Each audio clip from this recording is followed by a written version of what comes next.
চীন পাকিস্তানের কথা মাথায় রেখেই রাফায়েল যুদ্ধবিমান কিনছে ভারত। ফ্রান্সের কাছ থেকে ২৬টি রাফায়েল মেরিন যুদ্ধবিমান কিনছে ভারত। এই চুক্তির বিষয়ে সে দেশের সঙ্গে কথাবার্তা আগেই চূড়ান্ত হয়েছে, কিন্তু চুক্তি স্বাক্ষর হয়েছে এমন একটা সময় যখন পেহেলগামে পর্যটকদের ওপর হামলাকে কেন্দ্র করে পাকিস্তানের সঙ্গে ভারতের উত্তেজনা তুঙ্গে।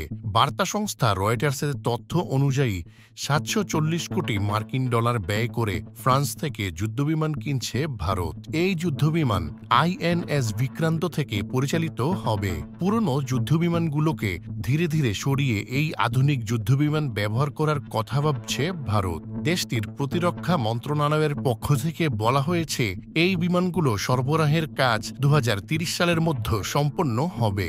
ক্রুদেরকে ফ্রান্স এবং ভারতে প্রশিক্ষণ দেওয়া হবে। ফরাসি প্রতিরক্ষা সংস্থা ডাসো এভিয়েশনের কাছ থেকে